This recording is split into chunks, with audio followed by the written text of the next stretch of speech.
आज हम लोग नई मुरली शुरू करेंगे। 3/12/1978। 3/12/1978 अव्यक्त मुरली की हेडिंग है पाप और पुण्य की गुह्य गति। पाप और पुण्य की गुह्य गति। पाप और पुण्य की गति को समझाने वाले महाकाल शिव बाबा बोले। बाबा का स्वरूप क्या है? महाकाल का स्वरूप है। और महाकाल क्या बता रहे हैं? पाप क्या होता है और पुण्य क्या होता है, इसकी गहन गति क्या है।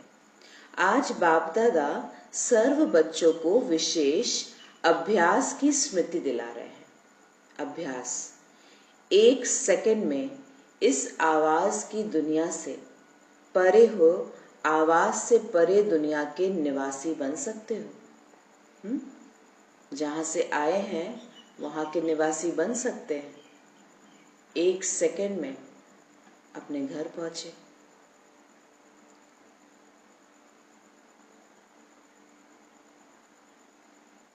मैं शांति धाम की रहवासी,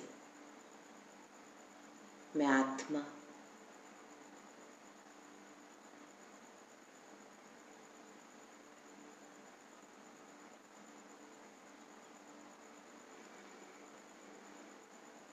तो 1 सेकंड में इस आवाज की दुनिया से परे दुनिया के निवासी बन सकते हो। जितना आवाज में आने का अभ्यास है, सुनने का अभ्यास है, आवाज को धारण करने का अभ्यास है, वैसे आवाज से परे स्थिति में स्थित होकर सर्व प्राप्ति करने का अभ्यास है। यानी कि सर्व प्राप्ति किसमें है? सर्व प्राप्ति आवाज से परे जाने में ही है। हम बोलेंगे यहीं पर रहकर मेरे को प्राप्ति हो। यूजुअली क्या करते हैं हम? बाबा को याद भी करते हैं तो ये नाम रूप से याद करते हैं। जैसे प्रियंका याद कर रही है भगवान को, तो बाबा याद आएगा। प्रियंका नाम सोच के याद करेंगे हम तो मैं तो प्रियंका हूँ और बाबा को याद कर रहे हैं। पर याद करने की विधि क्या है? क्या विधि है? मैं आत्मा हूँ। हाँ, आत्मिक स्मृति में रहकर बाबा को याद करना है, तब बाबा से याद मिलेगा। प्रियंका बनकर याद करेंगे तो प्रियंका के सारे प्रॉब्लम्स याद आएंगे, सारी परिस्थितियां, जो दर्द, कष्ट, दुख, आज का संस्कार, वो सब कुछ याद आएगा और फिर बाबा को याद करेंगे, नहीं पहुंचेगा याद। बाबा कह रहे सर्व प्राप्ति कहाँ पर है? आवाज से परे जाने में। पहले अपने को इस रोल, इस किरदार, इस पूरे युग, इस शरीर से बिल्कुल न्यारी मैं आत्मा। जैसे आवाज द्वारा रमणीकता का अनुभव करते हो, सुख का अनुभव करते हो, ऐसे ही आवाज से परे अविनाशी सुख स्वरूप रमणीक अवस्था का अनुभव करते हो। अब सेम चीज अनुभव होगा कहाँ? जैसे हम यहाँ म्यूजिक सुनते हैं, गाना सुनते हैं, गाना सुनकर बाबा को याद करते हैं, म्यूजिक में याद करते हैं, तो रमणीकता है ना, सुख मिलता है हमको सुनकर, गीत सुनकर अच्छा लगता है, फिर एक शांति बनती है। तो बाबा कह रहे कि ऐसे ही आवाज से परे जब रहेंगे तो भी अविनाशी सुख मिलेगा, वो सुख जिसका कोई हिसाब नहीं। और यहाँ वाला सुख जो मिलता है वो अगर खत्म हो जाए, वो अगर मिलना बंद हो जाए तो फिर नया सुख मांगेंगे हम, क्योंकि वही सच चलता रहता है ना, एक सुख खत्म होता नहीं है। अब हमको खाने का सुख मिल गया तो अब हमको पहनने का सुख चाहिए, पहनने का सुख हो गया, अच्छा नया नया ड्रेस आ गया, बहुत बढ़िया। जब वो बात खत्म हो गई तो अब देखने का सुख चाहिए, देखना भी है मेरे को, फिर सुनने का सुख चाहिए, फिर बात करने का सुख चाहिए। तो कहीं ना कहीं हम सुख को ढूंढते रहते हैं और ये यहाँ पर विनाशी सुख मिलता है। इसीलिए बाबा कह रहे हैं कि आवाज से परे रहेंगे तो जो वो सत्य स्वरूप की शांति है, वो शांति वातावरण में, शांत मन, शांत अवस्था में अविनाशी सुख मिलता है। फिर वो चाहिए खत्म हो जाता है, ऐसा नहीं होता। शांत के साथ साथ अति शांत और अति रमणीक स्थिति का अनुभव होता है आवाज से परे होने में। स्मृति का स्विच ऑन किया और ऐसी स्थिति पर स्थित हो गए। तो हमारा क्या है, हमारा स्विच ऑन कैसा है, स्विच ऑन क्या है, स्विच क्या है, स्मृति। अपने आप को बस याद दिलाए कि मैं आत्मा हूं, शांति धाम से आई हूं। पहुंच गए शांति धाम, पहुंच गए ना, इतना ही बोलना होता है।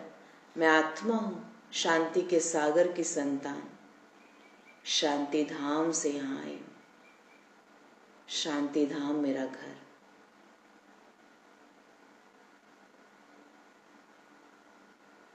मैं शांत स्वरूप आत्मा।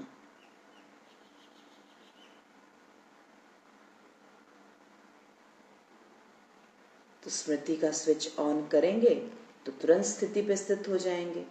ऐसी रूहानी लिफ्ट की गिफ्ट प्राप्त है।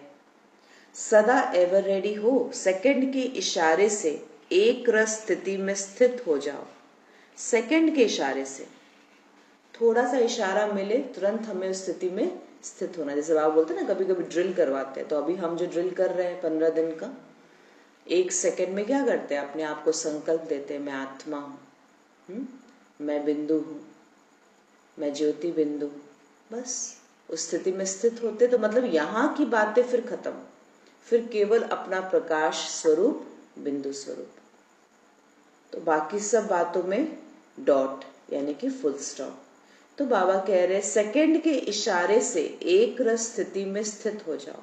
ऐसा रूहानी लश्कर तैयार है। लश्कर क्या होता है, लश्कर मतलब एक विमान तैयार है, वैसा विमान बस तुरंत गाड़ी में चाबी लगाया और वो चल दिया। तो स्मृति का स्विच ऑन किया और लश्कर उड़ गया। ऐसा तो वह स्थिति होने में ही समय चला जाएगा। अब ऐसा समय आने वाला है जो ऐसे सत्य अभ्यास के आगे अनेकों के अयथार्थ अभ्यास स्वतः ही प्रत्यक्ष हो जाएंगे। कहना नहीं पड़ेगा कि आपका अभ्यास अयथार्थ है। बाबा कह रहे हैं कि समय अब आ गया है कि अब बताना नहीं पड़ेगा कि आपका अभ्यास रॉन्ग है। आप जो तरीके से कर रहे हैं बाबा को याद, वो तरीका रॉन्ग है। अपने आप प्रत्यक्ष दिखाई देगा। किससे, अवस्था से, स्थिति से, और कुछ नहीं। आपको ना बोलना पड़ेगा कि क्या बोलना, आप बाबा के बच्चे हैं, शांत स्वरूप है, आप देव स्वरूप है। ये बोलना नहीं पड़ेगा कि हम इसकी पढ़ाई पढ़ रहे हैं, हमारी अवस्था वो सेवा करेगी। लेकिन यथार्थ अभ्यास के वायुमंडल, वाइब्रेशन द्वारा स्वयं ही सिद्ध हो जाएगा।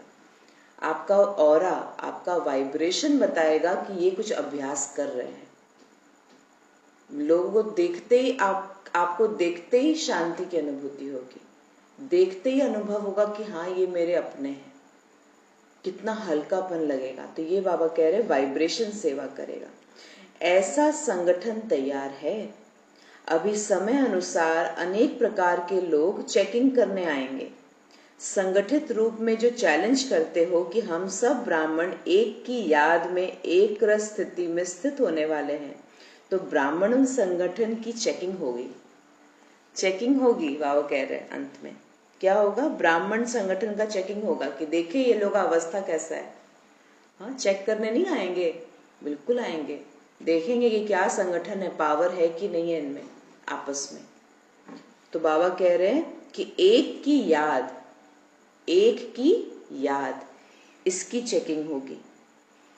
एक रस स्थिति, इसकी चेकिंग होगी, एक की याद है कि नहीं और एक रस स्थिति है कि नहीं। इंडिविजुअल तो कोई बड़ी बात नहीं है, लेकिन आप सब विश्व कल्याणकारी, विश्व परिवर्तक हो। विश्व संगठन, विश्व कल्याणकारी संगठन विश्व को अपनी वृत्ति या वाइब्रेशन द्वारा, अपने स्मृति स्वरूप के समर्थी द्वारा कैसे सेवा करते हैं, उसकी चेकिंग करने बहुत आएंगे। संगठन का चेकिंग करने आएंगे, अकेले का नहीं। बाबा कहते हैं इंडिविजुअल तो चलो है ही, सबका अपना अपना अवस्था है, पर एक झुंड में भी देखा जाएगा कि बाबा के बच्चे माउंट आबू में है ना, तो माउंट आबू जाकर वो अनुभव करने की कोशिश करेंगे कि इनका संगठन कैसा है।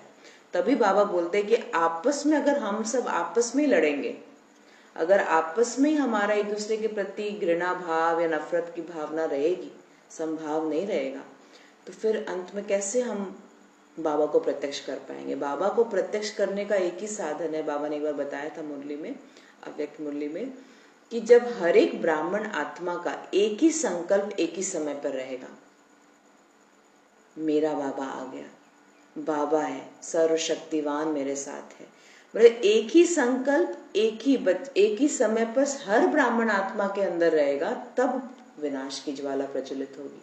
इसलिए बाबा कहते हैं हमेशा संगठन में योग करने से उसमें बहुत पाप का खाता हमारा विनाश होता है। संगठन में करने से, इंडिविजुअल करने से विकर्म विनाश होते हैं, पर साथ में करने से, योग संगठित रूप में करने से पाप दग्ध होते हैं।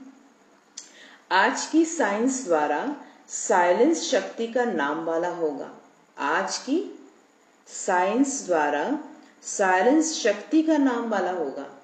हो ही रहा है अभी, है ना, जगह जगह लोग अभी क्या कर रहे हैं, साधन क्या बता रहा है, साइंस के साधन। आज मोबाइल से कहाँ कहाँ ज्ञान नहीं पहुंच रहा, कहाँ कहाँ लोग अनुभूति नहीं कर रहे। ये भी तो वैसे ही हो रहा है ना, साइंस के द्वारा ही ये क्लास हो रही है। तो बाबा कहते हैं ऐसे नाम वाला होगा। योग द्वारा शक्तियां कौन सी और कहाँ तक फैलती है, उनकी विधि और गति क्या होती है, यह सब प्रत्यक्ष दिखाई देगा। ऐसे संगठन तैयार है। समय प्रमाण अव्यर्थ की बातों को छोड़ समर्थी स्वरूप बनो। क्या करो? समय प्रमाण। अब कौन सी बातें छोड़नी है, कौन सी बातें छोड़नी है? व्यर्थ की बातें। हाँ, जो लगता है जिसमें हम फालतू का इन्वॉल्व हो जाते हैं, है ना, कभी कभी हम चीजों में इन्वॉल्व हो जाते हैं। क्या किया, आया क्यों नहीं, गया क्यों नहीं, हुआ क्यों नहीं, अच्छा ये ऐसे कैसे करें, उसमें मेरा कोई लेना देना नहीं है, पर क्योंकि हम घर में हैं तो बस फिर वो क्या होता है, इधर की बातें दिखती है, वो बात, ये ऐसे क्यों रखा पड़ा है, ये ऐसे क्यों पड़ा है। जितना ज्यादा सोचेंगे उतना ज्यादा बुद्धि चलेगी, जितना ज्यादा मन और बुद्धि को बिजी रखेंगे ये सब व्यर्थ बातों में, बाबा से कनेक्ट। फिर जब बाबा को याद करने बैठेंगे तो उस समय, क्योंकि इतने सारे फाइल्स खोल दिए थे मैंने, तो फिर क्या होगा, फाइल जितना खुला रहेगा तुरंत थोड़ी बंद होएगा। फिर बाबा को याद करने बैठेंगे, अब जगह जगह से आएंगे फाइल खुले हुए, क्योंकि खोल के रखे हैं ना। प्रश्न उठाना, किसी भी बात में क्यूरियस होना, क्यूरियस मतलब इच्छुक होना, जानने की इच्छुक। जितना ज्यादा ऐसे संकल्प आएंगे वो फाइल खुलता रहता है मन का, पर क्योंकि क्लोज तो हुआ नहीं, बंद तो किया नहीं हमने, तो फिर जब बाबा को याद करने बैठेंगे तब वो खुला हुआ रहेगा। और फिर लगेगा बाबा से कनेक्शन हो नहीं पा रहा है। कैसे होएगा, क्योंकि इतने सारे फाइल्स खोल दिए संकल्पों का, ये वो XYZ। तो वही बाबा कह रहे, समय प्रमाण अव्यर्थ की बातों को छोड़ समर्थी स्वरूप बनो। ऐसे विश्व सेवाधारी बनो। इतना बड़ा कार्य जिसके लिए निमित्त बने हुए हो उसको स्मृति में रखो कि मैं विश्व कल्याणकारी बाबा का सिलेक्टेड बच्चा हूं, बाबा का राइट हैंड सहयोगी हूं। होता है अनुभव, ऐसा अनुभव होता है कि बाबा ने मेरे को यहाँ क्यों रखा है। जहां भी आप है, जिस भी घर में, जिस भी सेवा स्थान में, आज तो घर को भी सेवा स्थान बोलना है, घर को कभी घर नहीं बोलना है। क्या है, ये बाबा ने मेरे को सेवा स्थान में रखा है, ये बाबा का घर है। तो बाबा ने मुझे ही रखा ना, मुझे क्यों चूज किया, सोचने की बात है ना, मुझे क्यों चूज किया बाबा ने इस जगह पे, इन आत्माओं की सेवा करने के लिए। क्योंकि अंत में यही लाइट हाउस बनेंगे, आप ही लाइट हाउस बनेंगे अपने घर के, और हर एक को रोशनी देंगे। क्योंकि बाबा को तो जरिया चाहिए, बाबा को तो कोई माध्यम चाहिए ना। बाबा बिना बच्चों के बाकी आत्माओं तक पहुंच नहीं पाएंगे, इसीलिए हमको वहां रखा है कि मैं वहां लाइट हाउस का काम करूंगी अंत में। तो बाबा कह रहे हैं कि अपने इस बड़े कार्य जिसके लिए निमित्त बने हुए हो, ये स्मृति में रखो। इतने श्रेष्ठ कार्य के आगे स्वयं के पुरुषार्थ में हलचल या स्वयं की कमजोरियां क्या अनुभव होती है। कैसा अनुभव होगा, इतना बड़ा कार्य, और वो अगर अपने से ही शिकायत रहे उसको, उस व्यक्ति को, उस आत्मा को, तो बाबा बोल रहे कैसा लगेगा। अपनी कमजोरियां इतने विशाल कार्य के आगे क्या अनुभव करते हो, अच्छी लगती है या स्वयं से ही शर्म आ जाता है। हाँ, बाबा ऐसे बोल रहे हैं कि अच्छा लगता है कि इतना बड़ा जिम्मेवारी का ताज पहन के बैठे हैं और फिर हम अपना ही कुछ रोना करे, कुछ ने गाना गाए तो बाबा बोलते हैं अच्छा लगता है या स्वयं से शर्म आता है। चैलेंज और प्रैक्टिकल समान होना चाहिए, नहीं तो चैलेंज और प्रैक्टिकल में महान अंतर होने से सेवाधारी के बजाय क्या टाइटल मिल जाएगा, सेवाधारी फिर नहीं मिलेगा। ऐसे करने वाली आत्माएं अनेक आत्माओं को वंचित करने के निमित्त बन जाती है। पुण्य आत्मा के बजाय बोझ वाली आत्माएं बन जाती है। ये बहुत इंपॉर्टेंट है। हमको देखना है कि मेरे कर्म क्या पुण्य का खाता जमा कर रहे हैं या मेरे ऊपर और बोझ बढ़ते जा रहा है, बढ़ते जा रहा है। इस पाप और पुण्य की गहन गति को जानो। पाप का खाता कैसे जमा होता है, पुण्य का खाता कैसे जमा होता है। हम तो बहुत आसानी से कर देते हैं, कोई बड़ी बात नहीं है, पर इनडायरेक्टली डायरेक्टली क्या हो जाता है, हम पाप के भागीदारी बन जाते हैं, बोझ बन जाते हैं, है ना। अब जैसे कल योग चल रहा था, है ना, हर बार योग चलता है, योग चलता है तो बीच बीच में किसी का मोबाइल चालू हो जाता है, होता है नहीं होता है। उसके बाद जो, अब आप सोचिए, है ना, इसमें समझने की बात है, ये किसी को बोलने की बात नहीं है, समझने की बात है कि मेरे चलते, मेरी लापरवाही के चलते इतनी सारी आत्माओं का योग टूटना उस सेकंड में, ये अंदाजा नहीं है कि हम कितने बोझ के भागी बन जाते हैं। हमको लगता है क्या है, म्यूट अनम्यूट ही तो हुआ है। योग में नहीं चलेगा। हाँ, ज्ञान में ठीक है, चलिए ज्ञान चर्चा हो रही है तो आपका अनम्यूट हो गया, कुछ बात हो गई, कोई बात नहीं, इसमें हम सब योग में तो नहीं है ना। पर जब कोई अनुभूति में है, योग में अनुभूति में बैठा है और मेरी लापरवाही के चलते वो तुरंत इतनी जोर से आवाज होगी, वो एक सेकंड के लिए हर एक आत्मा को आपने वहां से नीचे उतार दिया, तो कितनों का हिसाब किताब बन जाता है, कितनों का बोझ ले लेते हैं हम लोग। तो इसका बहुत ध्यान रखना है, ये हमको पता नहीं चलता, छोटी छोटी चीजें ना हमारे अंदर बोझ पैदा कर देते, तो हम बोलते हैं कि इतना भारीपन क्यों लगता है, इतने विघ्न क्यों आते हैं। तो बहुत हम लोग को ध्यान है। कभी किसी मैंने डायरेक्टली किसी को नहीं बोला, पर इनडायरेक्टली किसी को बोल दिया। हाँ, ऐसे उधर नहीं होता, बोलते बोलते कोई मजाक से किसी को टॉन कस देते हैं, किसी को बोल देते हैं, पर उसके बाद उसका कितना बड़ा बोझ चढ़ता है मेरे ऊपर, इसका ध्यान नहीं। तो इसीलिए बहुत ध्यान रखना है कि हमारे पाप और पुण्य खाता, इसका तो बिल्कुल है। आज सेंटर जाते हैं ना, सेंटर पर वो चेयर घसकाना, मोबाइल का अचानक से बजना, कितनों का योग तोड़ना, हमें क्या लगता है तो कोई बड़ी बात नहीं है, जैसे बाकी संगठन है वैसे संगठन है। योग में नहीं चलेगा। ज्ञान चर्चा हो रही है, उसमें थोड़ा ऊपर नीचे होता है, चलता है, क्योंकि उसमें कोई आप योग अनुभूति में नहीं बैठे होते हैं। पर योग में नहीं, अगर मैं नहीं कर सकती, मेरा उस समय नहीं होता, तो मैं उस समय ज्वाइन ना करूं। उधर चालू कर दिए, कमेंट्री चल रही है और हम यहाँ पर अपना काम भी कर रहे हैं, नहीं चलेगा। ये आगे से सभी को ध्यान देंगे, ठीक है, क्योंकि ये ध्यान देने की बात है, ऐसा नहीं कि इसके पिन पॉइंट के, क्योंकि ये आपको समझ नहीं आ रहा, बहुत बड़ा बोझ चढ़ता है। जो बाबा बोला ना, पाप का बोझा बहुत बड़ा चढ़ जाता है, क्योंकि आप सोचिए उतने सेकंड के लिए, 5 सेकंड के लिए इतनी आत्माओं का संकल्प चला आपके ऊपर, और जाहिर सी बात है अच्छा संकल्प तो नहीं होगा वो।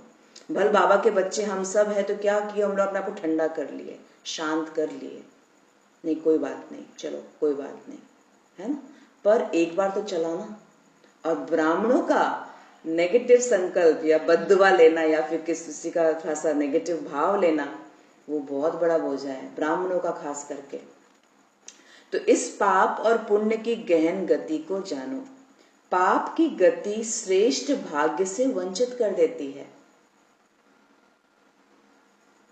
श्रेष्ठ भाग्य से वंचित कर देगी। क्या होगा फिर, बाबा से योग नहीं लगेगा। अगर हम ऐसे से पाप करते रहेंगे ना, तो तुरंत, जैसे हम लोग अभी जो अभ्यास कर रहे हैं 15 डेज वाला, 1 सेकंड में बिंदु स्वरूप हो जाओ, 1 सेकंड में सार स्वरूप में टिक जाओ, टिक नहीं पाएंगे, बड़ी मुश्किल होगी करने में, क्योंकि वो अभ्यास नहीं है। इतना पाप का बोझा है, तो थोड़ी हमको श्रेष्ठ भाग्य बनाने का मौका दिया जाएगा। फिर क्या होता है, अमृत वेला नींद आती है, फिर मुरली क्लास में नींद आती है, फिर योग में भी नींद आएगी, क्योंकि नींद आना एक तरफ से स्टार्टिंग में अच्छा है, क्योंकि स्टार्टिंग में क्या होता है, स्टार्टिंग में सीख रहे होते हैं, इतना पाप का बोझा होता है, आत्मा जस्ट नई नई आती है ना, तब होना ठीक है, स्वाभाविक है, क्योंकि इतना सब कुछ होता है बैकलॉग, और बाबा की मुरली में बड़ी अच्छी नींद आती है। हाँ? पर जब टाइम हो जाता है तब उसके बाद भी अगर हो रहा है तो इसका मतलब कहीं ना कहीं मैं पाप भी कर रही हूँ, और इसीलिए वो पाप का बोझा इतना ज्यादा है कि फिर ये मुरली भी हमको कान में नहीं जाती। मतलब उस समय भाग्य से वंचित हो रहे हैं हम लोग, श्रेष्ठ भाग्य से वंचित हो रहे हैं।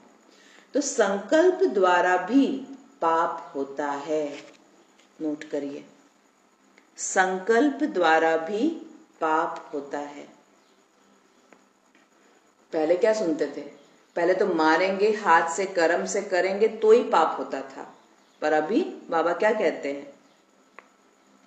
दीदी रात में शिवानी दीदी की ऐसी एक वीडियो आ गई थी, चल रही, अब उन्होंने बोला कि जैसे ये मतलब प्रधानमंत्री है, ये जैसे मोदी, मान लो मोदी है या योगी है, अब इनके बारे में भी अगर हम ये बोले ये क्या कर रहे हैं, ऐसे कर रहे हैं, ये भी पाप चलता। बिल्कुल बिल्कुल, जो हम उसके प्रति जो सोच क्रिएट कर रहे हैं, कोई वीडियो देखकर या फिर उसकी कोई काम सुनकर, ये बहुत अच्छा आपने एग्जाम्पल दिया।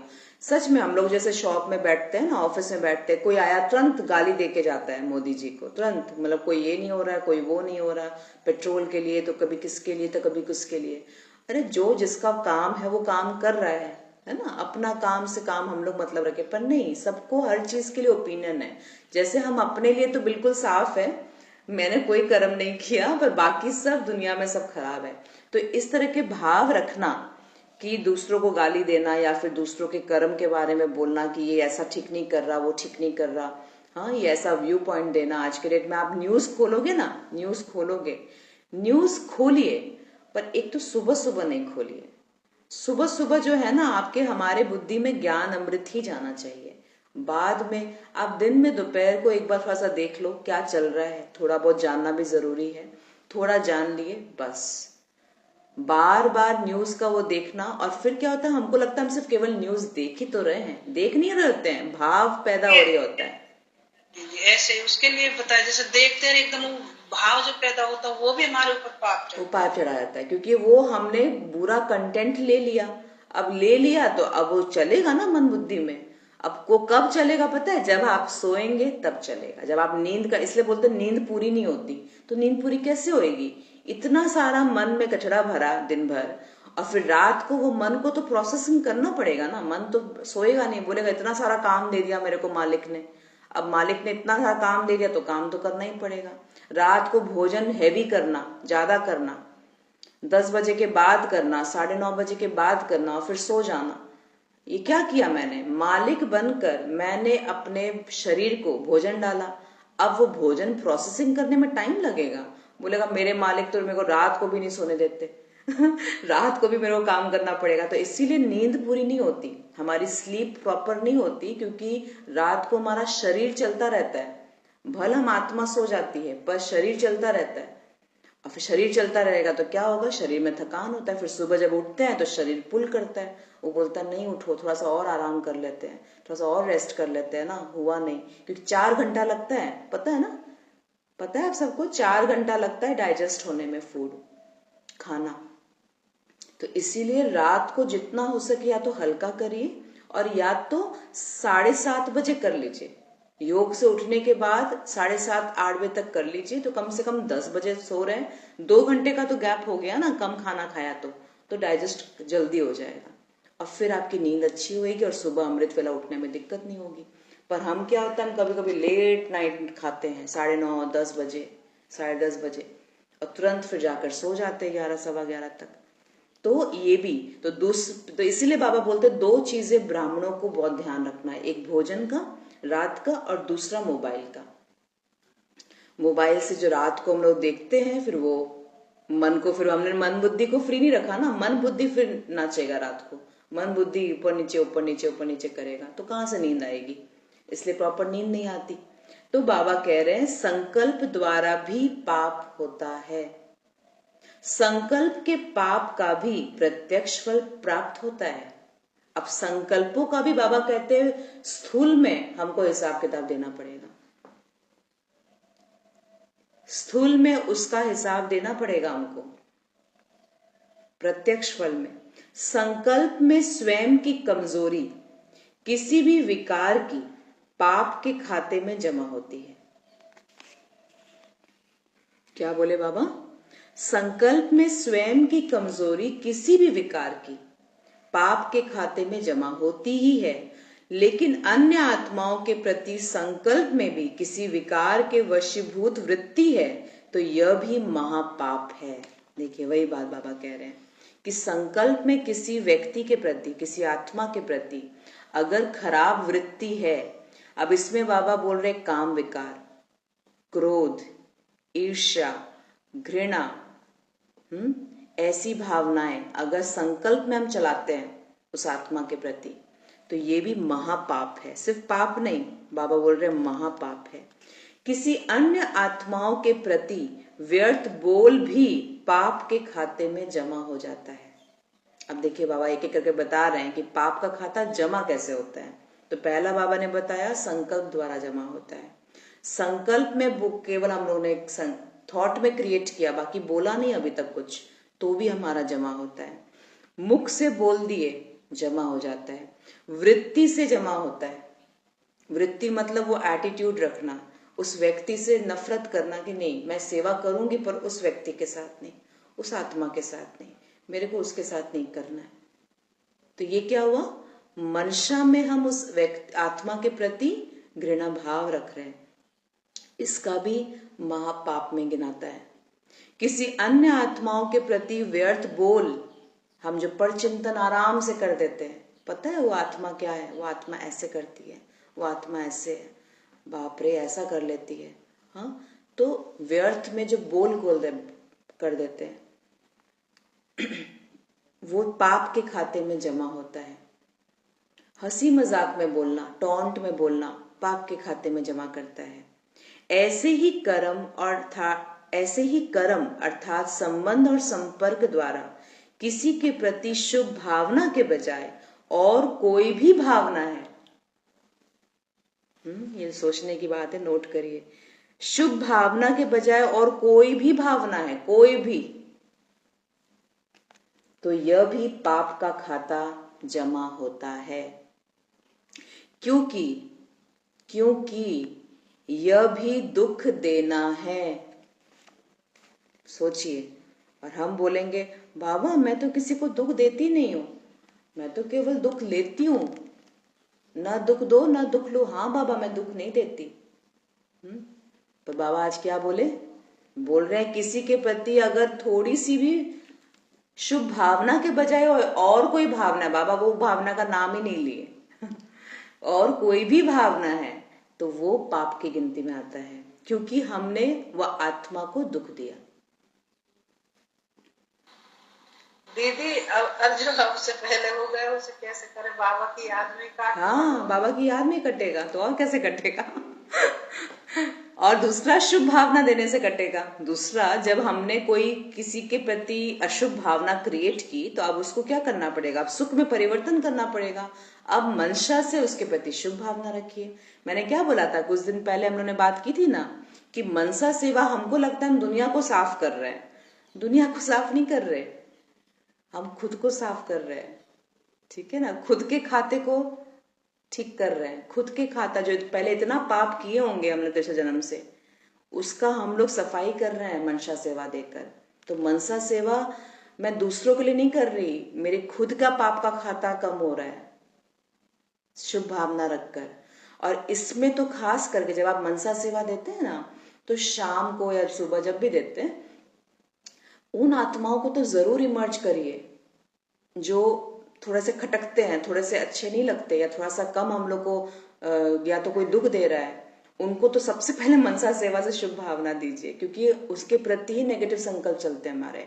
आज आप ऐसे बोलेंगे, हाँ दुनिया का सब अच्छा हो, सब बढ़िया हो, सब खुश रहे, सब कल्याण हो, बिल्कुल सही है, वो तो करना ही है, क्योंकि हम 63 जन्मों से पता नहीं किन किन आत्माओं के संपर्क में आए हैं, तो इसीलिए विश्व को हम सेवा करते हैं, विश्व को सकाश देते हैं।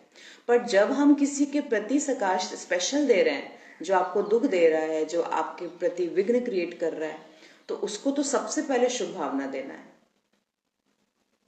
तभी तो कटेंगे ना। जो दुख दिया पहले, उसको अब सुख में परिवर्तन करना पड़ेगा। तो शुभ भावना, अब बाबा, अब देखिए, पहले तो पाप का बता दिए बाबा, अब बता रहे बाबा पुण्य कैसे होएगा। तो शुभ भावना के बजाय किसी भी संबंध संपर्क द्वारा किसी के प्रति भी शुभ भावना के बजाय अगर और कोई भावना भी है, तो यह भी पाप का खाता जमा करता है, क्योंकि यह भी आत्मा को दुख देना हुआ। देखिए, आत्मा को दुख देना ना, ये थोड़ा सा समझना होगा। जैसे हम बोलते हैं ना, कई वो बोलते हैं कि बाबा एक टाइटल देता है हम लोग, क्या कि डबल अहिंसक बनते हैं हम लोग। अहिंसक मतलब हिंसा नहीं करते, है ना। तो हम सोचते हैं ना कि हिंसा करना मतलब वो मार धाड़ ऐसा वाला, है ना, उसका मतलब होता है। और दूसरा बाबा काम विकार को हिंसा कहता है। पर सिर्फ इतना ही नहीं है, आत्मा के, किसी भी आत्मा के ओरिजिनल संस्कार जो है, शांति, प्रेम, ज्ञान, पवित्रता, सुख, शांति या शक्ति, इसके अलावा अगर उसको हम कोई दृष्टि से देखते हैं, कोई दृष्टि से उससे बात करते हैं, तब उस आत्मा को, मैंने क्या किया, उस आत्मा के ओरिजिनल संस्कार से उसको हटा दिया ना, तो ये भी हिंसा हुआ, ये भी दुख देना हुआ। यही बाबा बोलते कि दुख देना बहुत सूक्ष्म है। मोटा मोटा तो हम लोग जीत लिए, अभी हो गया, अब सूक्ष्म में हमको ठीक करना है ना। तो बाबा कह रहे किसी भी आत्मा को शांत स्वरूप ना देखकर गुस्सेल स्वरूप में देखना, ये तो क्रोधी आत्मा है, ये तो वो आत्मा है, ये मेरा खाता जमा करता है। उस आत्मा को दुख दिया मैंने। सोचिए बाबा कहाँ तक जा रहे हैं, ठीक है ना। इसीलिए बाबा कहते हैं इसमें मेहनत लगती है, तो बड़ी मेहनत करनी है जब ये हो सकता है। मेहनत तो करनी पड़ेगी, है ना। बिना मेहनत के तो पाप का खाता जमा नहीं, उतरेगा नहीं। देखिए, पाप का खाता उतारने के लिए या तो पुण्य करना पड़ेगा, और या तो बाबा की याद करनी पड़ेगी, और या तो फिर पाप को भोगना पड़ेगा। तीन तरीके से हो सकता है। भोगो भी, फिर भोगो, फिर विघ्न आएगा, परेशानी आएगी। जितना दिए हैं तो मिलेगा जरूर, वो बात तो है ना। तो बाबा कह रहे हैं यह भी दुख देना हुआ। शुभ भावना, आप देखिए बाबा बता रहे हैं, शुभ भावना पुण्य का खाता बढ़ाती है। अंडरलाइन,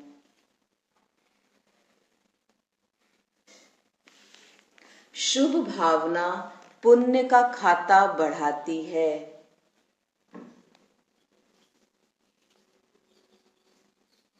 मन से, बुद्धि से, निश्चय से अगर हम सभी को, हर एक आत्मा के प्रति शुभ भावना रखे, तो वो मेरा पुण्य का खाता बनाती है। इसीलिए मनसा सेवा करना अर्थात अपना पुण्य का खाता जमा करना। हमें लग रहा है कि दुनिया पवित्र हो रही है, दुनिया तो होए वो अलग बात है, पर मैंने जो मुझ आत्मा से जाने अनजाने में, मनसा में, वाचा में, कर्मणा में किसी को दुख दिए होंगे पिछले जन्मों से, वो रिलीज होता है, वो कम होता है शुभ भावना से, है ना। तो कल जो हम लोगों ने योग किया था नुमा शाम में, तो कल क्या किया था हमने, माफी मांगी थी ना, क्षमादान क्षमा याचना, कल तो उसी के ऊपर था कि हम कितनी भी आत्माएं हैं, क्षमा दान दे और क्षमा याचना मांगे। क्षमा याचना ले, याचना मतलब मांगना, तो ये दोनों करना है, क्योंकि 63 जन्म में हमको पता नहीं है ना किन किन आत्माओं को मैंने क्या क्या दुख दिया। आप सोचिए, इस जन्म में हमको जान गए, सब कुछ पहचान गए, तो भी हम कभी कभी दुख दे देते हैं, किसी को कुछ बोल देते हैं, सोच लेते हैं। तो 63 जन्मों में क्या किए होंगे, सोचिए। दूसरे प्रश्न के बाद शायद आपने ये बताया ना कि जैसे कोई भी बात कर रहा है और अगर हम उसे उल्टा बोल रहे हैं तो हम और आगे के लिए बढ़ा रहे हैं। हाँ, तो दीदी वो बात बहुत अच्छे से लगी, पूरे दिन मतलब इतनी अच्छी स्थिति पे मतलब ध्यान रहा, बहुत अच्छे से वो मन में बैठी वो बात बैठी। हाँ, क्योंकि जितना देर से बोलते हैं ना, कोई बात बोल दिया बहुत अच्छे, वही एग्जाम्पल, हम तो सिंपल एग्जाम्पल लेते हैं, क्योंकि यही सब होता है जिसमें हम परेशान हो जाते हैं। किसी ने कुछ बोल दिया, अब हम उसको जब जवाब देते हैं तो ये अब क्या हो गया ना, हिसाब किताब अब बढ़ेगा, अब ये थोड़ा दिन तक चलेगा। तो खत्म करने के लिए बाबा बोलते फुल स्टॉप लगाओ। आज फुल स्टॉप लगाने के लिए ऐसे नहीं बाबा बोलते, बाबा क्या बोलते, फुल स्टॉप लगाओ, जो हो गया ना छोड़ दो, फुल स्टॉप लगाओ। क्यों? क्योंकि अगर फुल स्टॉप मन बुद्धि में नहीं लगाएंगे तो वो अगर अपने मन में घर करके बैठ जाएंगे तो वो हिसाब किताब ज्यादा दिन तक चलेगा फिर। और अगर मैंने फुल स्टॉप लगा दिया तो हिसाब किताब जल्दी चुकता हो जाएगा। जो बाबा बोलते हैं बाबा की याद, बाबा की याद क्या है जो विकर्म विनाश नहीं हो। बाबा जो बाबा बोलते हैं ना मेरी याद से विकर्म विनाश होंगे, तो बाबा की याद से विकर्म विनाश कैसे होते हैं? बाबा की याद अर्थात ज्ञान की याद, श्रीमत की याद। बाबा ने जो कहा है वो मुझे याद है और मैं वैसे वैसे कर्म करूं, तब मुझे दुख नहीं होगा, तब मेरे से विकर्म विनाश होंगे, नया खाता नहीं जमा होगा। तो बाबा ने बोल दिया फुल स्टॉप लगाओ। अब हम उसको अलग देख रहे हैं, उस श्रीमत को अलग देख रहे हैं और यहाँ हिसाब किताब को अलग देख रहे हैं। नहीं, दोनों एक है। बाबा ने उसी के लिए निवारण दिया है, उसी का विधि बताया कि तुम उसको फुल स्टॉप लगाओ, देखो चीजें जल्दी ठंडी हो जाएगी, शांत हो जाएगी। तो मेरी याद में रहो। याद में रहो मतलब ऐसा नहीं बाबा को हमको फील करना है सब समय कि बाबा प्रेजेंस है, वो भी करना है, पर बाबा की शिक्षा याद रहनी चाहिए मेरे को समय पर। ज्ञान स्वरूप बनकर के रहना। हाँ, ज्ञान स्वरूप बनकर रहना ही मतलब बाबा की याद है। और हम ज्ञान को अलग देखते हैं और हिसाब किताब जीवन को अलग देखते हैं, तो फिर क्या? और बाबा को अलग देख रहे हैं। बाबा को याद करना मतलब अलग चीज, एक्टिविटी। तीनों कंबाइंड है, तीनों चीज कंबाइंड है। तो ये समझना है ना। तो बाबा क्या कह रहे? शुभ भावना पुण्य का खाता बढ़ाती। तो बहुत ध्यान रखना है कि दिन भर में मुझ आत्मा से किसी के प्रति भी क्या नेगेटिव भाव या थोड़ा सा भी अच्छा वाला भाव नहीं उत्पन्न हो रहा है, तो फिर उसको तो ध्यान भर के हटाना पड़ेगा। कई दिन से ये चल रहा मन में कि बाबा मुझे तो पता ही नहीं चलती मैं कैसे पूरे दिन में क्या मतलब जमा हो रहा हो, घट रहा हो, क्या हो रहा हो। अब जब से आपने ये बात बताई, जब से मुझे बिल्कुल पता चल रहा है अब बहुत कि खाता क्या जमा हो रहा है। बिल्कुल पता लगना चाहिए, क्योंकि हम बाबा के अब एकदम समझदार बच्चे बन रहे हैं ना, इतना हम लोग। और अव्यक्त वाणी तो खोलती है बुद्धि को। साकार वाणी का अगर चिंतन नहीं किया तब बुद्धि नहीं खुलेगा, पर अव्यक्त वाणी क्या करती है? साकार वाणी के चिंतन को बढ़ाती है। फिर आपको साकार वाणी भी समझ आएगा, फिर आप उसके बारे में चिंतन करना सीख जाते हैं। अव्यक्त वाणी जब सुनते सुनते ना अब आपको आएगा, अरे साकार वाणी में भी इतना सारा चाबी है, इतना खजाना है, थोड़ा सोचो सोचो तो कितना कुछ मिल जाता है। तो अव्यक्त वाणी क्या करती है? हमको हेल्प करती है चिंतन करने में, क्योंकि अव्यक्त वाणी क्या होता है? एक ही टॉपिक पर बाबा पूरे अच्छी से एक्सप्लेन करते हैं, बताते हैं कि क्या करना है ना। तो आज बाबा क्या बता रहे हैं? पाप और पुण्य का खाता जमा और कैसे कम होता है। तो बाबा कह रहे शुभ भावना पुण्य का खाता बढ़ाती है। व्यर्थ भावना, अब देखिए बता रहे हैं बाबा, व्यर्थ भावना या घृणा की भावना या ईर्ष्या की भावना पाप का खाता बढ़ाती है। इसलिए बाप के बच्चे बने हो, वर्षे के अधिकारी बने, अर्थात पुण्य आत्मा बने। यह निश्चय, यह नशा तो बहुत अच्छा। अगर ये निश्चय और नशा है तो बहुत अच्छी बात है, पर बाबा क्या बोले? क्या क्या चीज करती है? व्यर्थ भावना। क्यों नहीं करता है ये? अपना काम ठीक से क्यों नहीं कर रहा है? कितनी बार बोल चुके हैं, हाँ करना चाहिए इसको, क्यों नहीं करना? ये पहला। दूसरा, घृणा की भावना, ये अच्छी नहीं है। अब इसका कोई भी रीजन हो सकता है, मैं उसमें नहीं जा रही। घृणा, ईर्ष्या की भावना, कोई बहुत अच्छा उसका हो रहा है, बहुत अच्छा सेवा मिल रहा है उसको, बहुत आगे बढ़ रहा है ज्ञान में, योग में, पर हम उसको पुल कर रहे हैं, उसको ऊपर ईर्ष्या कर रहे हैं, हमको अच्छा नहीं लग रहा, मैं खुश नहीं हो रही, गड़बड़। ये बहुत, और ये तो पाप का खाता जमा करता है, व्यर्थ का खाता नहीं, पाप का खाता। और हमको लगता है कि क्या है, क्या इतना ही तो सोचे। ना ना ना, इतना नहीं सोचे, बहुत कुछ सोच लिया आपने, है ना। तो बहुत जमा हो, जितना सुबह अमृत वाला जमा नहीं हुआ होगा वो दिन भर में खाता जमा तैयार हो गया, पाप का खाता। अब फिर रात को नुमा शाम में बैठ के करो, या रात को करो सफाई, या सुबह करो, बहुत लंबा कार्य है, बहुत लंबा कार्य है। तो इसमें एक ही चीज है, देखिए शॉर्टकट है। क्या शॉर्टकट है पता है? अपने विचारों पर सदैव एक आंख लगी रहे।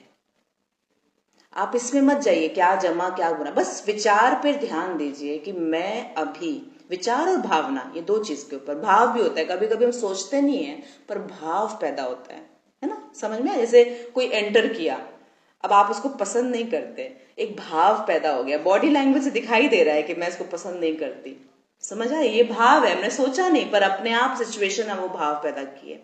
तो ये 2-3 चीजों को बहुत ध्यान से नोट करना है खुद के प्रति, जिसको बोलते हैं बाबा स्व दर्शन करो। तो स्व का दर्शन, मैं आत्मा, अपने आप को ले जाइए, आंख बंद करिए अभी।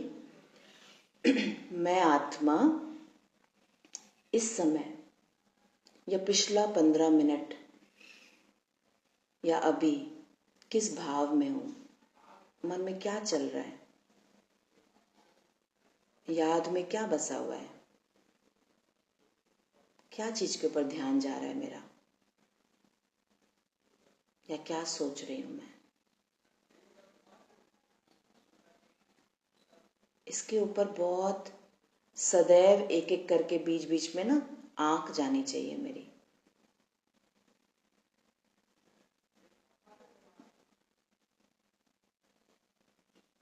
अभी तो बहुत अच्छा लगेगा, क्योंकि अभी तो अमृत वेला के जस्ट बाद है, अभी इतनी कोई फीलिंग क्रिएट नहीं होती है, पर दिन भर होती है। व्यर्थ बातों से बचने के लिए अपने विचारों पर पूरा अटेंशन, मतलब 100%। अब इसी अटेंशन को जितना आप बढ़ाएंगे, ये बाबा की याद है। आप बोलेंगे बाबा को याद तो किए नहीं, अरे आप आत्मा अपनी पवित्रता को धारण करके बैठी, दिन भर पवित्र भावना में रही, यही तो बाबा का रिटर्न है। बाबा को और क्या चाहिए कि देखो मेरा बच्चा ध्यान रखा, अपनी पवित्रता को खराब होने नहीं दिया। मन की पवित्रता देखो कितनी उच्च कोटि की रखी है ना, मन को खराब नहीं किया, मन को व्यर्थ में नहीं लेके गए। तो आपसे फिर जो ऊर्जा निकलेगी, वो ऊर्जा कैसे निकलेगी, सोचो कभी। साफ, क्लीन, एकदम पवित्र ऊर्जा निकलेगी, क्योंकि मैंने अपने मन को मैला नहीं किया, आंखों को खराब नहीं किया, मन को साफ रखा, तो बस साफ ऊर्जा, पवित्र ऊर्जा निकलेगी ना। तो बाबा कह रहे हैं कि जैसे व्यर्थ की भावना, घृणा की भावना, ईर्ष्या की भावना पाप का खाता बढ़ाती है, इसीलिए बाप के बच्चे बने हो। लेकिन नशा और ईर्ष्या मिक्स नहीं करना। बाबा के बने हैं, ये नशा और ईर्ष्या भी साथ साथ में, बाबा कहते इसको मिक्स नहीं करना। बाबा के बनने के बाद प्राप्ति अनगिनत है, लेकिन पुण्य आत्मा के साथ साथ पाप का बोझ भी 100 गुना के हिसाब से आएगा।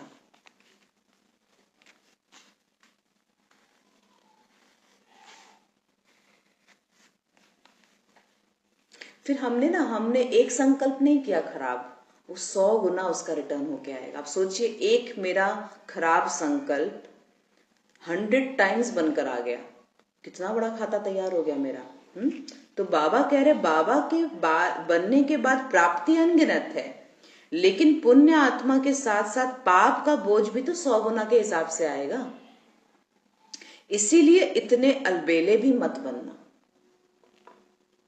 बाप को जाना और वर्षे को जाना, ब्रह्मा कुमार कहलाया, इसलिए अब तो पुण्य ही पुण्य है, पाप तो खत्म हो गया या संपूर्ण बन गए, ऐसी बात ना सोचना। ब्रह्मा कुमार जीवन के नियमों को भी ध्यान में रखो। देखिए बाबा बोल रहे हैं, अपने आप को संपूर्ण नहीं समझ लेना कि मैं संपूर्ण बन गया, हो गया मेरा। तो बाबा कहते हैं फिर ब्रह्मा कुमारी जीवन का नियम भी तो है ना, नियम पे भी थोड़ा सा ऊपर नीचे हुआ तो पाप के भागीदार बन गए। मर्यादाएं सदा सामने रखो, पुण्य और पाप दोनों का ज्ञान बुद्धि में रखो। नोट करिए इसको, पुण्य और पाप दोनों का ज्ञान चाहिए। हम खाली पुण्य बोले, अच्छा अच्छा अच्छा अच्छा बोले, हाँ सब बहुत अच्छा है, सब बहुत अच्छा है, अरे पर मेरे से बुरा क्या हो रहा है। मैंने बहुतों के इसमें देखा है, बहुत जगह मैंने देखा कि एफर्मेशन खाली बोलो, एफर्मेशन बोलने से काम चल जाएगा। नहीं, हमको देखना है कि मेरा लीकेजेस क्या हो रहा है, मेरी कमजोरियां क्या क्या है, जहां से निकल रहा है। शक्ति निकल भी रही है तो कहां से निकल रही है, कुछ तो कर रहे हैं हम ऐसा, तो उसको ढूंढना है, उस होल को, उस छेद को ढूंढना है अपने अंदर कि क्या कमजोरी है जिसके कारण मेरा सारा ड्रेन आउट हो रहा है। तो बाबा कह रहे पाप और पुण्य दोनों का बुद्धि में रखना है। हमको अच्छा कर्म क्या है, श्रेष्ठ कर्म क्या है, वो भी पता होना चाहिए, और पाप कर्म क्या है वो भी पता होना चाहिए। नहीं पता होगा तो हम नहीं कर पाएंगे। आज देखिए इस क्लास में जितने भी हैं, गारंटीड है, मतलब मुझे लगता है एकदम गारंटीड है कि पहले व्यर्थ संकल्प किसको बोलते थे आप लोगों को पता नहीं था। मुरली में सुनते थे व्यर्थ छोड़ो, व्यर्थ सोचना छोड़ो, व्यर्थ छोड़ो, पर व्यर्थ बोलते किसको है? ये ज्ञान ही नहीं था, आंख वहां तक गई नहीं थी कि अरे अच्छा हाँ ये तो सोचते हैं हम लोग, और बहुत ही नेचुरली सोच लेते हैं, पता भी नहीं चलता। अभी तो मैं यहाँ एक क्लास में 1 मिनट में नहीं सुना सकती, पर ये तो दिन ब दिन हम लोग हर दिन नया नया चीज सीख रहे हैं ना। तो व्यर्थ संकल्प बोलते किसको है? एकदम सिंपल भाषा में, मेरे विचार अगर किसी चीज में अटके हुए हैं, क्यों क्या, वो क वाले सारे शब्द, क्यों क्या कैसे कब कहाँ क्यों कैसे, जो इतने भी वो सारे, अगर वो कहीं ना कहीं किसी मेरे विचार में अटका हुआ है, वो व्यर्थ संकल्प है। किसी भी हालत में व्यर्थ संकल्प है। जैसे अगर किसी ने कोई, आप किसी का इंतजार कर रहे हैं, कोई चीज किसी को आना था या किसी को कुछ देना था आपको, उस समय पर नहीं दिया, नहीं आया, अब क्या होगा? व्यर्थ संकल्प चलेगा। क्यों नहीं आया, अभी तक क्यों नहीं पहुंचा, आ जाना चाहिए था अभी तक, तो क्यों नहीं, पता नहीं भेजा भी है कि नहीं। देखिए अभी स्टार्टिंग में कल क्यों तक आया था, उसके बाद अब क्या, पता नहीं भेजा भी है कि नहीं, पता नहीं उसने काम किया भी है कि नहीं। वो ऐसे ही करता है, जब भी उसको कोई काम दो, वो देखिए एक व्यर्थ से क्या आया, पूरा लाइन लग गया, और फिर व्यर्थ से वो नेगेटिव में चला गया, वेस्ट से धीरे धीरे वो नेगेटिव थॉट हो जाता है, और हमारा पाप का खाता कितना जमा हो गया सोचिए। तो इस तरीके से हम व्यर्थ में चले जाते हैं। तो बाबा बहुत ध्यान रखता है, ठीक है उसका पाठ है, उसी समय फुल स्टॉप लगाई। जैसे क्यों आया ना, कि क्यों नहीं आया, हमारे बाबा आप देखो वो क्यों नहीं आया, अभी आ जाएगा तो मुझे पता लगा, ऐसे करके तुरंत ट्रांसफर, पहले प्रश्न में ही ट्रांसफर कर दीजिए, आगे तक बढ़ने नहीं दीजिए, नहीं तो वो तो नेगेटिव तक लेके जाएगा मेरे को, उसके प्रति फिर बद्दुआ भी दे देंगे क्या पता, क्योंकि आया नहीं ना, काम नहीं हुआ आपका, इसीलिए तो बद्दुआ भी निकल जाएगा। एक सिंपल सा बात बता रहे, मेड मेड कुक आपके घर में जो होती है काम वाली, सबको अभी तो आप सबके लिए वही इंपॉर्टेंट होती है, अगर जो मेड से करवाते तो सबसे बड़ी इंपॉर्टेंट हस्ती तो वही है घर की। अभी वो अगर एक दिन एक आधा वेला कम बेसी आए, कितना हम सोच विचार करते हैं, कितना सोच विचार कर लेते हैं, फिर उसको गाली भी देते हैं मन ही मन, उसको फिर हम उल्टा पुल्टा भी बोल देते हैं, और अगर गुस्सा बहुत ज्यादा होगा तो जब वो आएगी तो उसके ऊपर चिल्ला भी देंगे शायद। तो ये सब हमको लगता है क्या है, कुछ तो नहीं किए, पर आत्मा को दुख दिया, आत्मा के प्रति नेगेटिव संकल्प सोचा, मेरा पाप का खाता जमा हो गया। अब कोई बोलेगा, कोई आप लोग में से संकल्प आ रहा होगा तो क्या बोले ही नहीं, तो क्या जो अगर कोई गलत कर रहा है तो हम उसको बोले ही नहीं कि गलत कर रहा है, वो बिल्कुल बोल सकते हैं, पर बोलने का तरीका है। आप सिर्फ उसको अलर्ट करो, वार्न करो कि आपको समय पे आना था, बाकी आप समय पर नहीं आए, तो उसका ध्यान रखिए आगे से। आप देखिए क्या होता है। हाँ जी, कुछ बोलना है आपको गीता माता जी? हैंड रेज क्यों कर रहे हैं? तो पुण्य और पाप दोनों का ज्ञान बुद्धि में रखो, दोनों का ज्ञान बुद्धि में रखना है। चेक करो, पुण्य आत्मा कहलाते हुए मनसा वाचा कर्मणा कोई पाप तो नहीं किया? कौन सा खाता जमा हुआ? किसी भी प्रकार की चलन द्वारा बाप व नॉलेज का नाम बदनाम तो नहीं किया? मेरे चलन से बाबा का नाम बदनाम तो नहीं हो गया? ये बहुत बड़ा पाप का खाता कराता है। तुरंत कोई बोल देगा, ब्रह्मा कुमारी में जाते हो, गुस्सा करते हो, ब्रह्मा कुमारी में जाते हो, ऐसे करते हो, मेरे चलन से बाबा पर वो आ गया, आंच आ गया, बाप रे आप ऐसे ब्रह्मा कुमारी में जाते हो और आप ऐसे कर रहे हो। अब सोचिए, दीदी मानते हैं नहीं, और जब कोई बात ऐसी कोई होती तो तुम तो हो जाती हो जब एकदम ऐसे बोल देंगे। हाँ, तो चलन पे हमारे ध्यान रखना है कि कोई एक होता है ना, कोई जानबूझ के बोलता है, जानबूझ के आपको बार बार टॉन्ट कसता है कि वहां जाती है तो तुम यही सीखती हो क्या। तो एक तो वो हो गया, वो आप छोड़ गए, आपको समझ में आ जाएगा कहीं मगर मेरी गलती के कारण उसको बोलने का मौका मिला या उसका बोलने का आदत है, दोनों में फर्क है। अभी आजकल तो क्या होता है, लोग मौका ढूंढ लेते हैं, है ना, कि नहीं थोड़ा सा भी मेरे कमजोरी देखेंगे तो तुरंत बोल देंगे। और एक होता है मेरे चलन के कारण हो रहा है, मतलब मैं गुस्सा कर रही हूँ या फिर इरिटेट हो रही हूँ कि खराब तरीके से रिएक्शन दे दिया, तो तुरंत सामने वाला बोल देगा अच्छा आप ब्रह्मा कुमारी में जाते हो ऐसे करते हो, तो नाम बदनाम किसका हुआ? किसका नाम बदनाम हुआ? मेरा, बाबा का। बाबा का नाम बदनाम हुआ। तो बाप के पास तो हर एक का खाता स्पष्ट है, बाबा के पास सबका खाता स्पष्ट है, लेकिन स्वयं के आगे भी तो स्पष्ट करो। बाबा के पास तो हिसाब किताब जमा हो ही रहा है, वो तो कहीं नहीं जा रहा। तो सोचिए बाबा तब भी कितना रहम का सागर है, सारा हिसाब किताब है, पर तब भी हमको वर्षा देने के लिए तैयार बैठा है रोज। जब भी आप दिल से याद करो बाबा हमको रिटर्न दे देता है ना।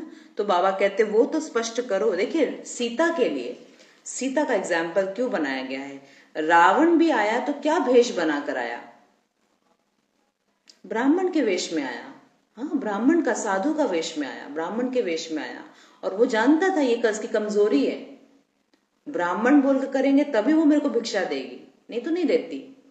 पर उसको पहचान नहीं थी सीता को, क्या कि गलत हो भी सकता है, कोई मेरे साथ छल भी कर सकता है। अगर सच्चा ब्राह्मण होता ना, तो अगर जब सीता ने उसको बोला था कि नहीं लक्ष्मण रेखा पड़ा हुआ है, मेरा है ना, मेरा भाई यहाँ लक्ष्मण रेखा लगा कर गया, मैं इसको पार नहीं कर सकती, बोला था उसने, पर उसने उसको उत्साहित किया, प्रोत्साहित किया। क्या नहीं, उसको उसका धर्म याद दिलाया कि नहीं तुम मेरे को नहीं दोगी तो ज्यादा बड़ा वो है। तो सच्चा ब्राह्मण उसको थोड़ी बोलते हैं, ब्राह्मण तो दूसरे का भी सम्मान करेगा ना, आपकी मर्यादा का भी सम्मान करेगा। वो खाली अपना मर्यादा देखा, क्या कि नहीं मेरे को भिक्षा नहीं देंगे तो आपका पाप चढ़ जाएगा, आपने धर्म को नहीं माना।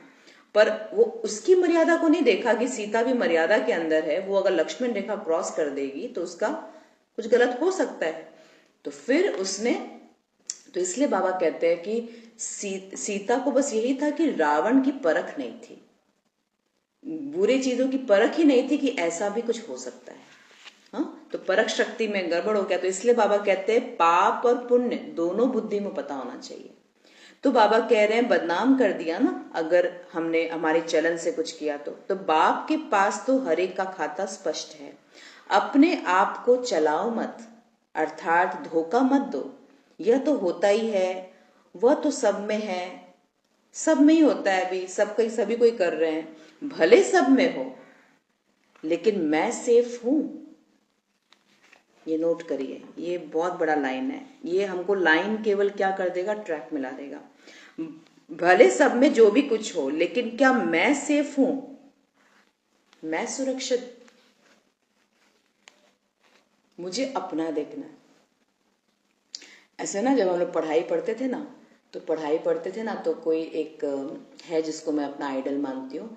तो जब पढ़ाई पढ़ते थे तो उन्होंने एक बात मेरे को बहुत अच्छी बताई थी कि जब पढ़ाई कर रही हो ना तो फिर स्वार्थी बन जाओ।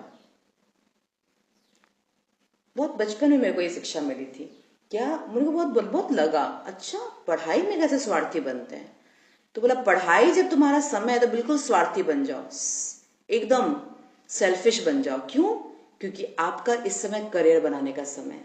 अगर इस समय सेल्फिश बन जाएंगे, किसी से कोई मतलब नहीं, कौन क्या कर रहा है, कोई तुमको टेम्प्ट कर रहा है कि चलो मेरे साथ शादी में चलो, चलो मेरे साथ बाहर घूमने चलो, चलो मेरे साथ कुछ बाहर खाने चलो, सेल्फिश, एकदम सेल्फिश। नहीं मेरा काम है, मैं भी पढ़ाई पढ़ रही हूँ, मेरा खुद का एक शेड्यूल है, खुद का वो है।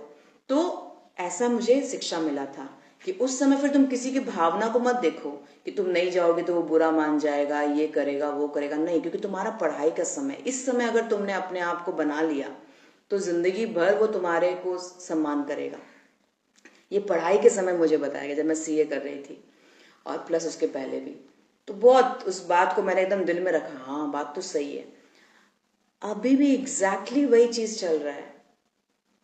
अब मेरे को याद आता है वापस से वो बचपन की बात की, वो मेरी पढ़ाई थी, दुनिया की पढ़ाई, और अब जो पढ़ाई है वो है मुझे आत्मा की पढ़ाई। तो इस समय भी थोड़ा ना कहीं सेल्फिश बनना पड़ेगा। सेल्फिश मतलब अपने शेड्यूल से, अपने आप से, अपनी दिनचर्या से, अपने भावना और अपने संकल्पों से, क्योंकि हमको पता है कि मैं वहां जाऊंगी और मेरा संकल्प खराब हो जाएगा, मेरा संग खराब हो जाएगा, असर पड़ेगा। बिकॉज तमो प्रधान दुनिया है ना, जहां भी आप शिफ्ट करेंगे वहां का असर तो पड़ेगा ही। बहुत सेफ्टी से जाना पड़ेगा, तब जाकर आप उससे पार कर पाएंगे। तो बाबा कह रहे हैं मैं सेफ हूं, बस इसका ध्यान रखो कि क्या मेरे से तो कुछ नहीं हो रहा है ना, मैं तो हूं ना, मैं क्या कर रही हूं, इतना इंपॉर्टेंट है। ऐसी शुभ कामना रखो, तब विश्व सेवाधारी बन सकेंगे। संगठित रूप में एक मत एक रस स्थिति का अनुभव करा सकेंगे। अब तक भी पाप का खाता जमा होगा तो चुकतू कब करेंगे? अन्य आत्माओं को पुण्य आत्मा बनाने के निमित्त कैसे बनेंगे? इसीलिए अलबेलेपन में भी पाप का खाता बनाना बंद करो। अलबेलापन मतलब पता ही नहीं है ना, तो बाबा ने आज खोल दिया ना आंख कितना सारा। सदा पुण्य आत्मा भव का वरदान लो। नोट करिए, बाबा से आज वरदान लीजिए, पुण्य आत्मा भव। मनसा वाचा कर्मणा, मुझसे पुण्य ही हो, पुण्य आत्मा हूं ना मैं, तो मुझसे मनसा में भी पुण्य हो, वाचा में भी पुण्य हो और कर्मणा में भी पुण्य हो। अज्ञानी लोग यह स्लोगन कहते हैं कि बुरा ना सुनो, बुरा ना देखो, बुरा ना सोचो। अब आप कहते हो व्यर्थ भी ना सुनो, ना सुनाओ और ना सोचो। यहाँ बुरा की बात ही नहीं है, बुरा तक नहीं जाते हम लोग, पर हमारे लिए, क्योंकि हम वो सिलेक्टेड बच्चे हैं, क्वालिटी वाले बच्चे हैं, हमसे थोड़ा सा भी गलती होगा ना उसका पहाड़ तैयार हो जाएगा। इसीलिए तो व्यर्थ भी हमारे लिए पाप हो गया। सदा शुभ भावना से सोचो, शुभ बोल बोलो, व्यर्थ को भी शुभ भाव से सुनो। ये क्या बात है, व्यर्थ को शुभ भाव से सुनो, ये क्या बात है। जैसे साइंस के साधन बुरी चीज को परिवर्तन कर कर अच्छा बना देते हैं, रूप परिवर्तन कर देते हैं, तो आप सदा शुभ चिंतक सर्व आत्माओं के बोल के भाव को परिवर्तन नहीं कर सकते। अब बाबा कह रहे हैं अगर कोई परचिंतन कर भी रहा है आपके सामने, कोई सुना भी रहा है, तो भी अपने शुभ भावना को इतना जागृत रखो कि उसके प्रति नेगेटिव संकल्प मेरे को नहीं बोलना है वापस। वो बोला ठीक है, उसने अपनी बात रख दी, बोल दी, पर उसको अपने अपने लिए परिवर्तन कर दे। अंदर ही अंदर बोलते रहे वो आत्मा बहुत अच्छी है, बहुत अच्छी आत्मा है, बहुत कल्याणकारी आत्मा है, पुण्य आत्मा है, सुख स्वरूप आत्मा है। मतलब अगर कोई दुख दे रहा है तो सुख स्वरूप बना दो, मतलब उसको चेंज करने की। बाबा बोले हम लोग को वही करना है। सदा भाव और भावना श्रेष्ठ रखो, ये लिखिए, नोट करिए इसको। सदा भाव और भावना श्रेष्ठ रखो तो सदा पुण्य आत्मा बन जाएंगे। स्वयं का परिवर्तन करो, न कि अन्य के परिवर्तन का सोचो, ये भी लिखिए। स्वयं को परिवर्तन करना है, दूसरा क्या कर रहा है उसको परिवर्तन करने की कोशिश नहीं करनी है। स्वयं का परिवर्तन ही अन्य का परिवर्तन है। अब ये लॉ है, ये लॉ है। अब आप बोलेंगे स्वयं का परिवर्तन करेंगे तो बाकी का परिवर्तन कैसे होएगा? यही तो बता रहे हैं, ये लॉ है। जैसा कर्म करेंगे वैसा कर्म का भागीदारी बनेंगे, रिटर्न में मिलेगा। ये लॉ है ना, तो आता है ना, अपना काम तो करता है वो, ऐसा तो नहीं हाँ उस समय नहीं करता है, पर बाद में तो मेरा ही कर्मा लौट के आता है मेरे पास। तो जब ये लॉ काम, हर लॉ काम करता है, पर समय की जो विधि है, समय गति, वो आगे पीछे हो सकता है। तो अगर मैंने अपने आप को स्वयं कर लिया, उस समय अपने आप को श्रीमत में रखा, तो सामने वाला भी बाद में कभी ना कभी तो चेंज होगा ही होगा। ये बाबा लॉ बता रहे हैं, पर हम क्या पीछे पड़ जाते हैं। बाबा अच्छा तो सोच रहे हैं, अभी तक हो क्यों नहीं रहा, हो क्यों नहीं रहा? अरे होएगा, टाइम तो दो, थोड़ा सा पेशेंस रखो। तो बाबा कह रहे स्वयं का परिवर्तन ही अन्य का परिवर्तन है। इसमें पहले मैं सोचो, मैं ऐसा सोचो। इस मर्जीवा बनने में भी मजा है, इसी को ही महाबली कहा जाता है, महाबली हनुमान। हाँ, तो महाबली मतलब सबसे पहले मैं। ब्रह्मा बाबा ने आप सोचो, जब बाबा ने यज्ञ शुरू किया, क्या रखा होगा अपना पुरुषार्थ? सिर्फ मैं मतलब मैं चेंज होऊंगा। मैं अपने इतने सारे अलग अलग वैरायटी संस्कार की आत्माएं उनके साथ थी, पर बाबा ने मुख में कभी किसी को तकलीफ नहीं दिया। या तो मुरली से शिक्षा दिया या तो खुद को बदल दिया, दोनों में से कोई काम किया। या तो मुरली द्वारा शिक्षा दिए उस आत्मा तक, और या तो खुद को बदल दिए। ब्रह्मा बाबा ने कभी भी किसी को मुंह पर पलट करके जवाब नहीं दिया। तो बाबा कहते मर्जीवा बनने में भी पहले मैं मरूंगा, झुकूंगा। वही कल जो बताया था ना, कल क्या पहले हमको करना है। अगर हमने पहल अच्छा कर्म का शुरुआत कर दिया तब उसका रिटर्न बाद में वही आएगा। पहल तो हमको करना पड़ेगा, चुप रहने का पहल, झुकने का पहल, अपने आप को एडजस्ट करने का पहल, ये शुरुआत हमको करनी पड़ेगी। तो महाबली कहा जाता है घबराओ नहीं, खुशी से मरो, यह मरना तो जीना है जीना यही सच्चा जीवदान है। आपका पहला वचन क्या है? 2 मिनट और मुरली चलेगी। आपका पहला वचन क्या है? आपका पहला वचन है एक बाप दूसरा न कोई, अर्थात मरना। नाम मरना है लेकिन सब कुछ पाना है। निभाना मुश्किल लगता है क्या? है सहज, सिर्फ परिवर्तन करना नहीं आता। भाव और भावना का परिवर्तन करना नहीं आता। वाह ड्रामा वाह, वाह ड्रामा वाह जब कहते हो तो यह सब क्या हुआ? देखिए बाबा इशारा दिए हैं भाव और भावना को बदलने के लिए। क्या किया? बाबा ने एक शब्द रख दिया था। बहुत बाबा ऐसे ही बोल देता, वाह बच्चे वाह, वाह ड्रामा वाह, वाह बाबा वाह। तो ये वाह वाह बोलना, ये क्या हुआ? भाव और भावना को बदल दिया एकदम। अभी तो कुछ भी हो ना, वाह वाह वाह वाह, खराब नजर भी है, खराब न्यूज आया आपके पास, अंदर ही अंदर वाह बाबा वाह, वाह ड्रामा वाह, क्या लेके आया, क्या नया चीज लेके आया। कोई आप पर जा रहे हैं, आप रोड पे चल रहे हैं, छींटा मार दिया, आपका व्हाइट ड्रेस खराब हो गया, वाह बाबा वाह, ये तो बहुत अच्छा हो गया। अब तो मैं घर जाऊंगी चेंज करूंगी, फिर जाऊंगी बाबा आपके पास, फिर जाऊंगी। ठीक है, करेंगे, और क्या करेंगे आप बताइए? भाव और भावना को परिवर्तन। तो बाबा बोले वाह बाबा वाह, और क्या चीज है? आपके भाव को तो बदल रही है ना। हर बात वाह वाह हो गई तो हाय हाय खत्म कर दो, वाह वाह आ जाने दो। वाह बाबा, वाह ड्रामा, और वाह मेरा पार्ट। हाँ, मार खा रहे हैं, वाह मेरा पार्ट, मार खाने का ही पार्ट है मेरा। ओके बाबा ठीक है, वाह बाबा वाह। देखिए परिवर्तन हो जाएगा, उस समय गुस्सा नहीं आएगा, उस समय लगेगा कि वाह ड्रामा तो बहुत बढ़िया है, ड्रामा तो बहुत सुंदर से बना हुआ है। हाँ, इसी स्मृति में रहो तो विश्व वाह वाह करेगा। मुश्किल तब लगता है जब बाबा के साथ को भूल जाते हो। बाप को साथी बनाकर मुश्किल को सहज कर सकते हो। अकेले होने से बोझ अनुभव करते हो, तो ऐसे साथी बनाकर मुश्किल को सहज बनाओ। अच्छा, सदा सहयोगी, स्वयं के परिवर्तन द्वारा विश्व परिवर्तन करने वाले, हर संकल्प और हर सेकंड में पुण्य का खाता जमा करने वाले, अपनी समर्थी द्वारा विश्व को समर्थ बनाने वाले, ऐसे महान सदा श्रेष्ठ पुण्य आत्माओं को बाप दादा का याद प्यार और नमस्ते।